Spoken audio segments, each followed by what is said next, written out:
नमस्कार दोस्तों, मैं हूं आर कुमार और आप देख रहे हैं संस्कार साइंस क्लासेस। आज हम क्लास 10th का हिंदी गोधुली और एनसीईआरटी का जो है बुक पाठ 2 जिसका नाम है 20 के दांत। और 20 के दांत एक कहानी है दोस्तों, इसके बारे में जान लीजिए। और इसके लेखक नलिन बिलोचन शर्मा है। चलिए बिना देरी किए हुए हम आते हैं इसके क्वेश्चन की ओर। और इसमें टॉप 30 क्वेश्चन लाए हैं और अगर आप 30 क्वेश्चन पढ़ लेते हैं तो आपका हिंदी में इस चैप्टर से क्वेश्चन छूटने की संभावना बिल्कुल नहीं है दोस्तों। चलिए आते हैं डायरेक्ट क्वेश्चन की ओर। सबसे पहला क्वेश्चन है 20 के दांत शीर्षक कहानी के कहानीकार कौन है। दोस्तों हम अभी अभी आपको बताए हैं इसके कहानी के लेखक है नलिन बिलोचन शर्मा। जी हाँ दोस्तों, फिर से सुन लीजिए, 20 के दांत कहानी के लेखक कौन है? नलिन बिलोचन शर्मा। चलिए आगे बढ़ते हैं क्वेश्चन नंबर 2 की तरफ। गिरधर लाल कौन था? मदन का पिता था दोस्तों गिरधर लाल। क्वेश्चन उल्टा भी आ सकता है कि गिरधर लाल किसका पिता था? तो मदन का। चाहे गिरधर लाल के बेटे का नाम क्या है? मदन। ठीक है, चलिए आगे बढ़ते हैं अगला क्वेश्चन की ओर। क्वेश्चन नंबर 3, मदन ने कासू के कितने दांत तोड़े? बेचारा जब कासू से झगड़ा किया ना लट्टू के खेल में, उसके 2 दांत तोड़ डाला। यानी कि ऑप्शन नंबर 2 बिल्कुल राइट हो जाएगा, ऑप्शन नंबर सी। चलिए आगे बढ़ते हैं क्वेश्चन नंबर 4 की ओर। कह कि नलिन बिलोचन शर्मा के माता जी का नाम क्या था? दोस्तों इनके माता का नाम था रत्नावती देवी, यानी ऑप्शन नंबर सी बिल्कुल राइट हो जाएगा। चलिए आगे बढ़ते हैं क्वेश्चन नंबर 5 की ओर। कह रहा है कि नलिन बिलोचन शर्मा की कहानियों में किसके तत्व समग्रता से उभर कर आए हैं? ये दोस्तों मनोवैज्ञानिकता का है। मनोवैज्ञानिकता ही आपका राइट आंसर हो जाएगा। चलिए आगे बढ़ते हैं क्वेश्चन नंबर 6 की तरफ। कहता है कि मोटर को किससे खतरा हो सकता है? भाई मोटर को खोखा से खतरा हो सकता है। आप खोखा को ही कासू, उसका खोखा का नाम क्या था?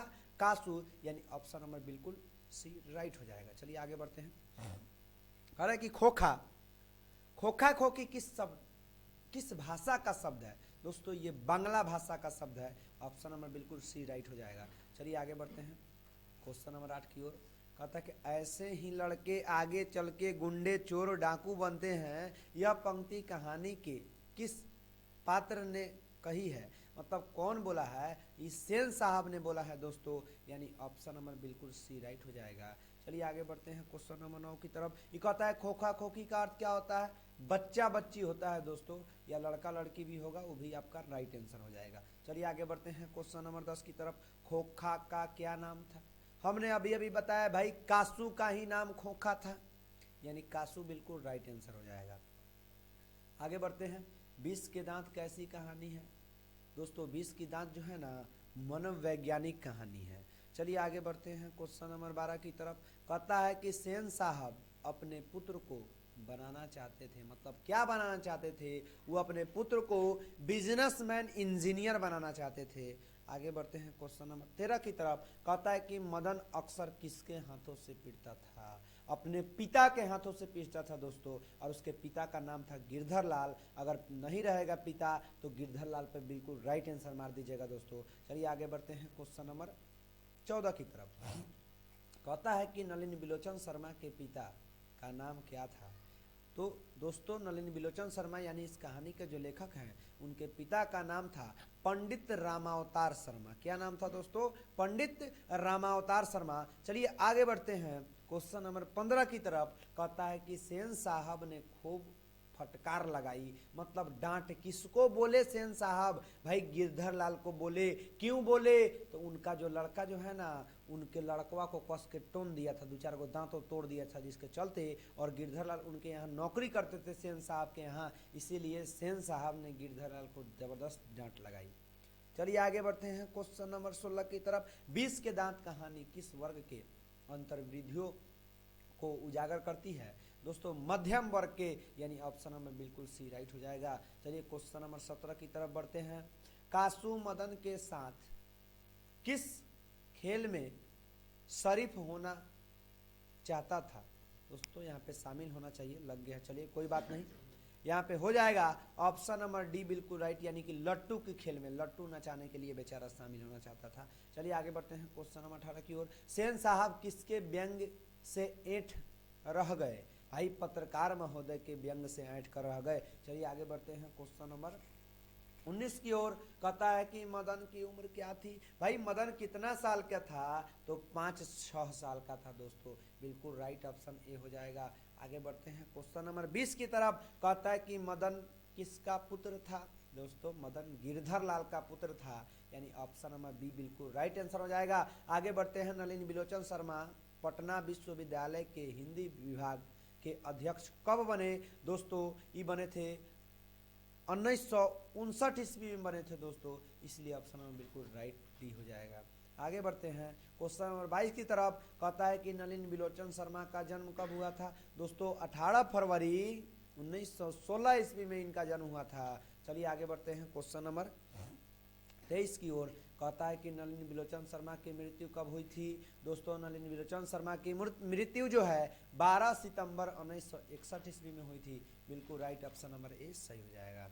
आगे बढ़ते हैं क्वेश्चन नंबर 24 की तरफ। नलिनी बिलोचन शर्मा का जन्म कहाँ हुआ था दोस्तों, बदरघाट पटना में हुआ था इनका जन्म, यानी ऑप्शन नंबर सी बिल्कुल राइट हो जाएगा। चलिए आगे बढ़ते हैं क्वेश्चन नंबर 25 की तरफ कि दृष्टिकोण की किसकी रचना है। आप जान रहे हैं कहानी जब नलिनी बिलोचन शर्मा ही लिखा है तो दृष्टिकोण तो नलिनी बिलोचन शर्मा की रचना होगी, यानी ऑप्शन नंबर बी बिल्कुल राइट हो जाएगा। आगे बढ़ते हैं क्वेश्चन नंबर 26 की तरफ। लड़कियां क्या है, कठपुतलियां है, किसने इस बात पर किससे इस बात पर गर्व है दोस्तों, माता पिता को इस बात पर गर्व है, यानी ऑप्शन नंबर डी बिल्कुल राइट हो जाएगा। आइए बढ़ते हैं क्वेश्चन नंबर 27 की ओर।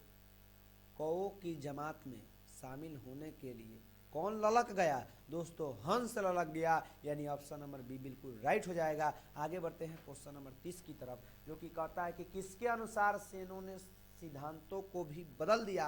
भाई खोखा के अनुसार, खोखा इतना ना समझिए कि देहाती भाषा में खच्चर समझ लीजिए, इतना ना वो खच्चर था कि सेन साहब अपना सिद्धांत ही बदल डाले। चलिए आगे बढ़ते हैं क्वेश्चन नंबर 29 की ओर, जो कि कहता है सेन साहब की कितनी लड़कियां थी दोस्तों, सेन साहब की लड़कियां 5 थी और पांचों की पांचों सुशील थी दोस्तों, ऑप्शन नंबर सी बिल्कुल राइट हो जाएगा। आगे बढ़ते हैं और इसका लास्ट क्वेश्चन है सोफर शब्द का अर्थ है दोस्तों, सोफर शब्द का अर्थ होता है ड्राइवर, ठीक है ना दोस्तों।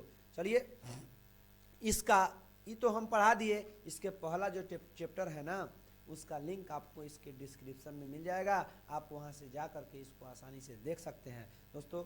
और इसका पीडीएफ जो है टेलीग्राम पे भी मिल जाएगा और इसका सबका लिंक डाल दिया जाएगा दोस्तों, वहां से आप आसानी से जा करके इसको देख सकते हैं और आसानी से लिख सकते हैं। और लास्ट में हम यही कहेंगे, अगर वीडियो अच्छी लगी यूट्यूब को खोलिए, चैनल को सब्सक्राइब कीजिए और घंटी दबाना नहीं भूलिएगा, और लाइक और शेयर तो कभी भी नहीं भूलिएगा, और कमेंट कीजिए दोस्तों कि वीडियो कैसा है। चलिए दोस्तों, जय हिंद, हम मिलते हैं अगले वीडियो में।